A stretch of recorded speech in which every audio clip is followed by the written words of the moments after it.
Hi, and thank you for joining me. As smoking rates fall across the country due to the popularity of vaping or electronic cigarettes, states have also seen a substantial drop in tobacco tax revenue.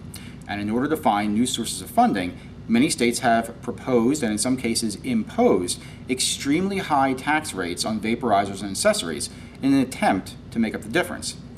However, the imposition of high tax rates on a new consumer product like vaporization technology will actually have the exact opposite effect. The impact of unleashing the economic force of outrageously high taxes will actually lead to the elimination of these products from the marketplace. What we'll see with high taxes on vapor products is a de facto prohibition of these very important products. Now, there are three ways a government can eliminate a consumer product from the free market. One is to make the product outright illegal. An example of this is Florida House Bill 1143 that was introduced in January of 2016. This would make it a crime to possess a vaporizer device anywhere indoors in the state of Florida. Another way would be to pass regulations on the sale or manufacture of the product that go well beyond any standard business practice. The idea is to make it nearly impossible for logistical or financial reasons for a business to bring a product to the marketplace. An example of this would be Georgia Bill 907, introduced in February of 2016. This places regulations on e-juice manufacturing that include medical-grade facilities for production, 24-hour surveillance, high licensing fees, stringent testing procedures, and FBI background checks for employees. The idea is to make it very, very difficult and nearly impossible to comply with all the regulations, and it will basically eliminate all e-juice manufacturing from the state of Georgia. This bill also makes it illegal for the residents of the state to possess e-juice not approved by the government. And this, just to remind you, is for a product whose main ingredient is vegetable glycerin. The third way is to place extremely high taxes on the product, essentially the imposition of a prohibition tax. So let's talk a little bit about tax rates. What do taxes look like in general? Now, in the United States, the state with the highest local and state average combined sales tax rate is Tennessee, with 9.45%. And the lowest is Alaska, with 1.76% on goods and services. Consistently, one of the heaviest taxed goods sold nationwide are alcoholic spirits. The highest alcohol tax rate in the country is Washington State, which places a 17% tax on the products. Now, in Pennsylvania, where I live, we have state stores, in which the state has a monopoly on the sale of alcoholic spirits, and they place an 18% tax on alcohol, which is also one of the highest in the country. Incidentally, Pennsylvania also taxes beer, but at a very low rate, 0.08 cents a gallon, and that flat rate has actually not changed since 1947. Worldwide, some of the highest retail taxes in the world are found in Europe, where the countries of Denmark, Norway, Sweden, and Finland place a 25% tax on all goods and services. And here in the United States, another example of a pretty high tax is the state of Colorado, which has legalized marijuana and heavily taxes it. They place a 10% retail tax and a 15% excise tax on marijuana. And with regular sales tax, the tax on legal marijuana in Colorado comes out to about 28%. So these are some of the highest tax rates in the world on products, but they are not prohibition taxes. Prohibition taxes look like this. In Pennsylvania and Kentucky, 40% tax rates have been proposed for vapor products. Vermont has proposed a 46% tax rate. Washington State has proposed a 60% tax rate. Hawaii has proposed a 70% tax rate on vapor products. New Hampshire has proposed a 74% tax rate.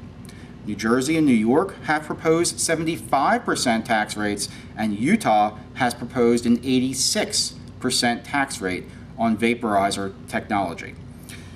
Washington, D.C. actually enacted a 70% tax rate, and the city council members, in discussing this high tax rate, said that the idea of the tax was to tax businesses out of business. They wanted to eliminate the sales of electronic cigarettes. So at least they were being honest that their stated purpose of this high tax rate was prohibition. Minnesota has enacted a 95% prohibition tax on certain vapor products.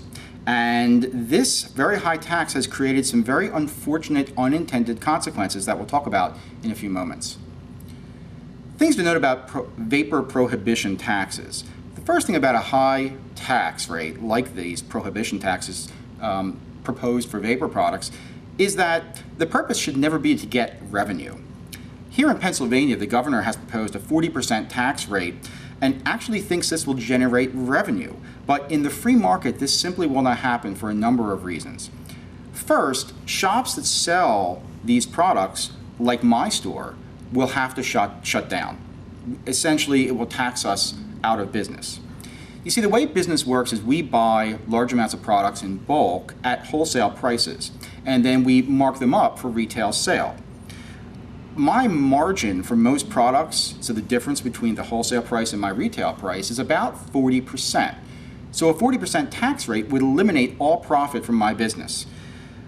The thing about buying things bulk in wholesale is that we don't sell all the products at once, and so that profit is very important to run the store, pay my employees, pay their health insurance, and things like that.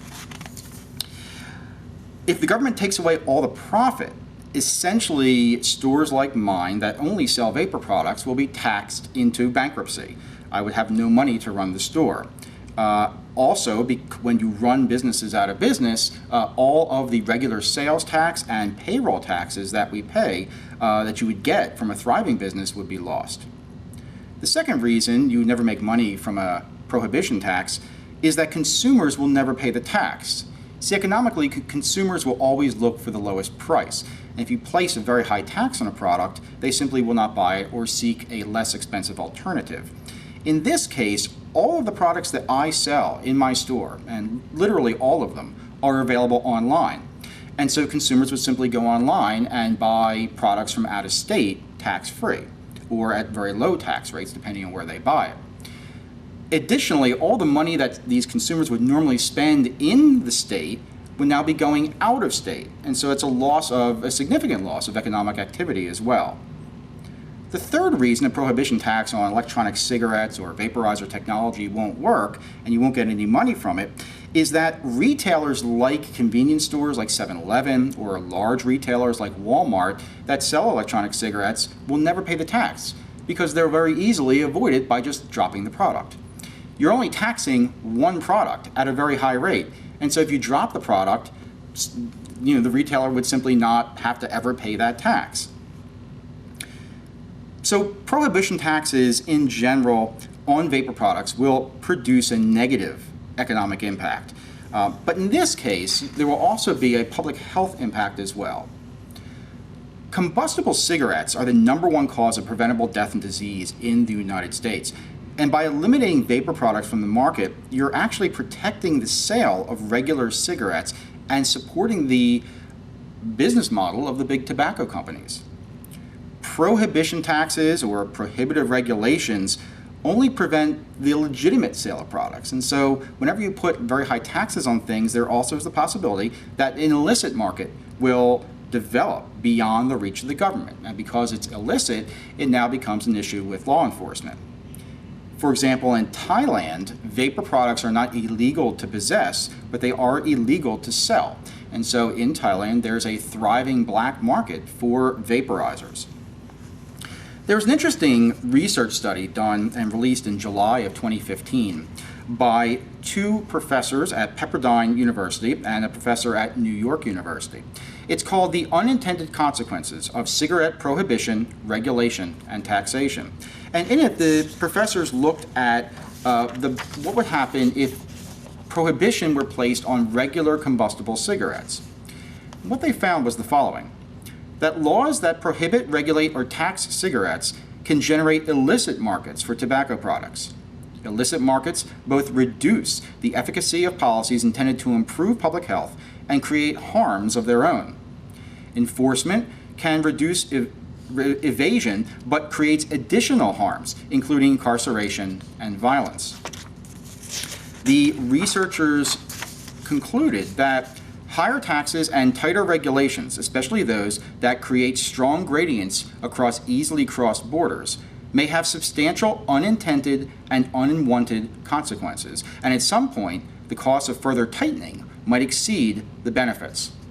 Interestingly, these researchers also found that when looking at cigarette tax rates and prohibition and regulation, if products such as electronic cigarettes were available, you actually could use prohibition and regulation to reduce the amount of people that were using the very, very harmful combustible cigarettes if there was an alternative, like electronic cigarettes.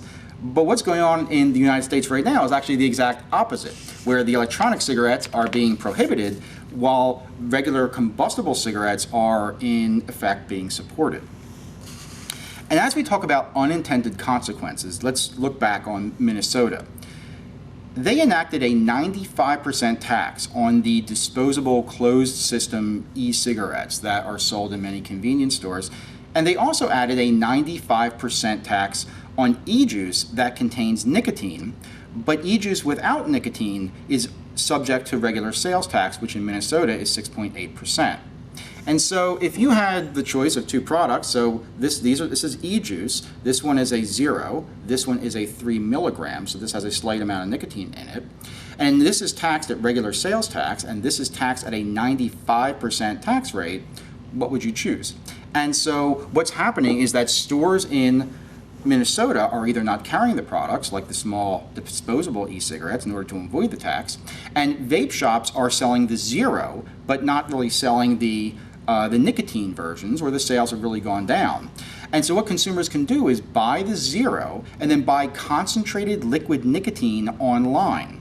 So now what you're having is, because of the prohibition tax, the unintended consequence is that in people's homes is concentrated liquid nicotine, whereas before you had e-juice that had nicotine, but it was professionally mixed and the consumer never had to really touch the nicotine, the concentrated nicotine at all. As a result, what's happening is the following. This is from the Associated Press, June of 2015. Officials warn of child nicotine poisonings in Minnesota.